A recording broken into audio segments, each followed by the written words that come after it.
Welcome to this educational video lecture by Ingole Publication. Correlation. अब हम correlation को विस्तार से समझते हैं. Correlation का अर्थ है दो quantitative variables के बीच आपसी संबंध. ये संबंध ये बताता है कि जब एक वेरिएबल में चेंज होता है तो दूसरा वेरिएबल किस दिशा में और कितनी इंटेंसिटी के साथ चेंज करता है.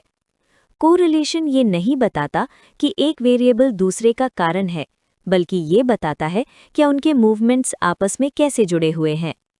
Types of correlation. कोरिलेशन को रिलेशनशिप की नेचर के आधार पर 3 भागों में समझा जाता है. Positive correlation. जब एक वेरिएबल के बढ़ने पर दूसरा वेरिएबल भी बढ़ता है और एक के घटने पर दूसरा भी घटता है तो उसे पॉजिटिव कोरिलेशन कहा जाता है. Pharmaceutical example.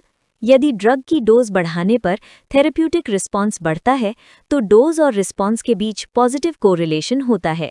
इसी प्रकार प्रिजर्वेटिव कॉन्सेंट्रेशन बढ़ने पर माइक्रोबियल ग्रोथ कम होना भी पॉजिटिव रिलेशनशिप को दर्शा सकता है, depending on variable selected. Negative correlation. जब एक वेरिएबल के बढ़ने पर दूसरा वेरिएबल घटता है तो इसे नेगेटिव कोरिलेशन कहते हैं. Pharmaceutical example. ड्रग क्लियरेंस और प्लाज्मा ड्रग कॉन्सेंट्रेशन के बीच नेगेटिव कोरिलेशन देखा जा सकता है. जैसे जैसे क्लियरेंस बढ़ता है प्लाज्मा कॉन्सेंट्रेशन घटती है. Zero correlation. जब एक वेरिएबल में चेंज होने पर दूसरे वेरिएबल में कोई प्रिडिक्टेबल चेंज नहीं होता तब जीरो कोरिलेशन होता है.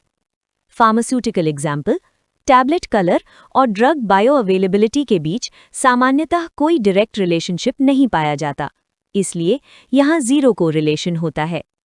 Karl Pearson's coefficient of correlation. अब हम बात करते हैं Karl Pearson's coefficient of correlation, जो कोरिलेशन को न्यूमेरिकल फॉर्म में एक्सप्रेस करता है. इस कोएफिशिएंट को R से डिनोट किया जाता है. R की वैल्यू हमेशा -1 से +1 के बीच होती है. R equal to +1 equal to perfect positive relationship, R equal to -1 equal to perfect negative relationship, R equal to 0 equal to no linear relationship. R की वैल्यू जितनी +1 या -1 के पास होगी, रिलेशनशिप उतना ही स्ट्रॉन्ग माना जाएगा. Interpretation of Karl Pearson's R. Correlation coefficient की value को इंटरप्रेट करना बहुत महत्वपूर्ण होता है.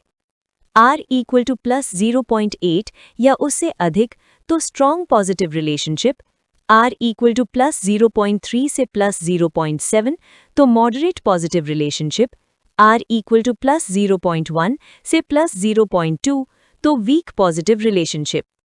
इसी तरह नेगेटिव वैल्यूज के लिए इंटरप्रिटेशन किया जाता है. Pharmaceutical application of Karl Pearson's correlation. Pharmaceutical sciences में कार्ल पियर्सन्स कोरिलेशन का उपयोग डोज और फार्माकोलॉजिकल इफेक्ट के रिलेशनशिप को समझने में, ड्रग कॉन्सेंट्रेशन और टाइम के रिलेशन के एनालिसिस में, स्टेबिलिटी स्टडीज में डिग्रेडेशन रेट और टेम्परेचर के संबंध को देखने में, क्लिनिकल ट्रायल्स में बायोमार्कर्स और ट्रीटमेंट रिस्पॉन्स के एसोसिएशन को इवैल्यूएट करने में किया जाता है. कोरिलेशन एनालिसिस से रिसर्चर ये डिसाइड कर सकता है कि ऑब्जर्व्ड रिलेशनशिप मीनिंगफुल है या एक्सीडेंटल. Multiple correlation. अब हम आगे बढ़ते हैं मल्टीपल कोरिलेशन की ओर. मल्टीपल कोरिलेशन तब उपयोग किया जाता है जब एक डिपेंडेंट वेरिएबल एक से अधिक इंडिपेंडेंट वेरिएबल से साइमल्टेनियसली प्रभावित होता है. ये रियल लाइफ फार्मास्यूटिकल सिस्टम्स में बहुत कॉमन सिचुएशन है. Pharmaceutical example of multiple correlation. Drug absorption को कंसिडर करें. ड्रग अब्जॉर्प्शन डिपेंड कर सकती है particle size, solubility, dissolution rate, gastric emptying time. यहाँ अब्जॉर्प्शन डिपेंडेंट वेरिएबल, बाकी सभी factors independent variables. Multiple correlation analysis ये बताता है कि इन सभी फैक्टर्स का कंबाइंड इन्फ्लुएंस अब्जॉर्प्शन पर कितना है. Importance of correlation in pharmaceutical research. Correlation analysis pharmaceutical research में pattern identification, process optimisation, predictive analysis, scientific interpretation के लिए अत्यंत आवश्यक है. ये रिसर्च डेटा को स्ट्रक्चर्ड अंडरस्टैंडिंग प्रदान करता है और रैशनल कंक्लूजन्स तक पहुंचने में सहायता करता है. अगर ये वीडियो लेक्चर आपको हेल्पफुल लगा हो तो लाइक करें और अपने दोस्तों के साथ शेयर करें. और अगर आप किसी अदर सब्जेक्ट या स्पेसिफिक टॉपिक पर वीडियो लेक्चर चाहते हैं तो कमेंट सेक्शन में ज़रूर बताएं। Thank you for watching this educational video lecture by Ingole Publication. Keep learning, stay consistent, and see you in the next video.